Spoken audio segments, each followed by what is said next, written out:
I'd like to introduce the top three of round 9 for the Star Mazda Championship presented by Goodyear and round 5 of the Visit Florida Championship. In third place, we have Anders Krohn from Houston, Texas, driving the number 47 Anderson Racing, Norse Cutting and Abandonment, Tralfa Coliseum Mazda. In second place, we have Tristan Vautier from Krohn, France, driving the number 38 Anderson Racing, Moula TP, Sissibon, Circuit du Calais, Fontanelle Promotion Mazda. And winning today's race, Conor Daly from Noblesville, Indiana, driving the number 22 Juncos Racing Indec, the College Network Merchant Service Mazda. Congratulations to the three of you. I'd like to start off with Anders. Can you, obviously today the three of you were separated by a fair amount of a gap, so you were pretty much by yourselves. And I'd like to ask a little bit more or get in more into the questions so that the younger drivers coming up into the series can get an idea of how professional drivers cope with the things in and outside of the car. First thing, yesterday you had an unfortunate accident or contact with another driver. Can you tell us a little bit how that happened and how you separate what happens from yesterday and refocusing for today? Yeah, I mean, yesterday was started out great. You know, we were running P2 comfortable in the gap to Mick, and yeah, thought we had second, but then caution came out, and we weren't able to capitalize on having a good start. So fell back to fourth, which was a bit unfortunate, but hey, you know, we'll take the points. And then on the last lap, 2 corners from the end, as I was turning into the corner, I just got drilled in the side from a car that clearly overshot the corner by a country mile, and I spun a couple of times, but luckily I kept the engine running and got going again and could finish the race in 6th. So unfortunate incident, but I was just glad to be able to cross the start-finish line. I have a second question is, can you give us your insight, and obviously each driver is different, but how important is the radio to you, especially when you're out there driving, you're in third place, you're in there battling for the championship. How important is the radio? What in particular do you like to hear from your crew chief? Is it split times, what's happening, laps remaining? Can you elaborate? Yeah, it's vital. The team keeps you up to speed on you know, what your gap is to the guys in front and in the back, and also if someone is closing or if you're getting closer and if somebody is having a problem. So we use that a lot, and also during qualifying to find the gap and just basically to keep us as informed as possible to maximize our performance at every point in time. Thank you. And Tristan, yesterday you were hit by a horrible electrical problem, or I believe it was an electrical problem. Can you tell us what happened? Again, how do you separate things that are happening negatively from the day before to today's race?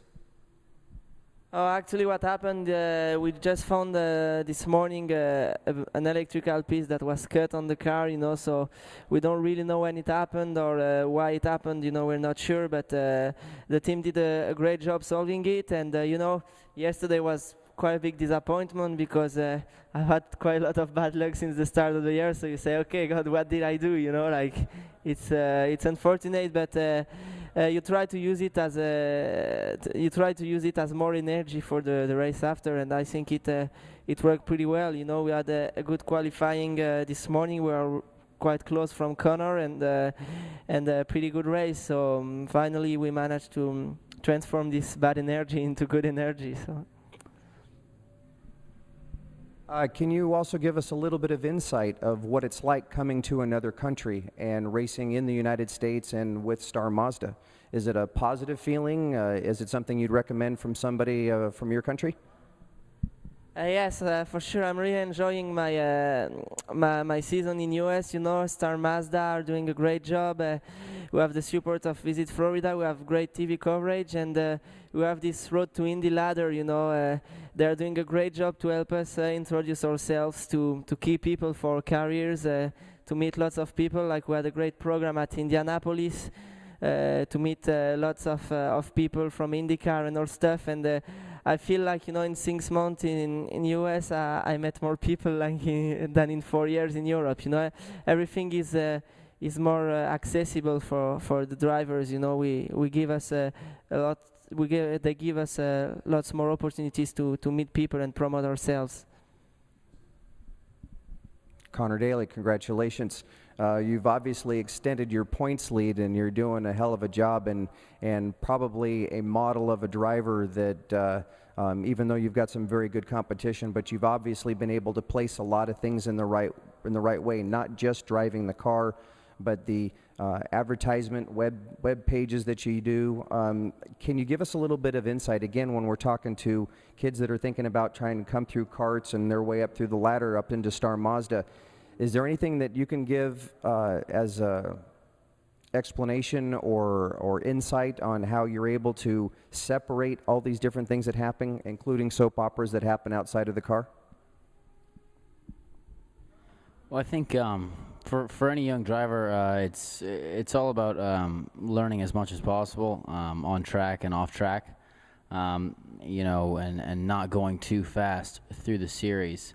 You know, I had a great time in my year last year in Star Mazda, and you know, we came back again this year looking to win the championship, and it's going very well. And you know, it's all thanks to my team. You know, you have to be in the right environment to win, and you know, for any young driver coming up, they have to be in an environment where they can learn the most, and the right environment for them, and you know, in the right environment you can win. So it's gone very well for me, and I'm very happy with what I've done, and you know, we've had a great weekend, and you know, I'm really looking forward to the rest of the season.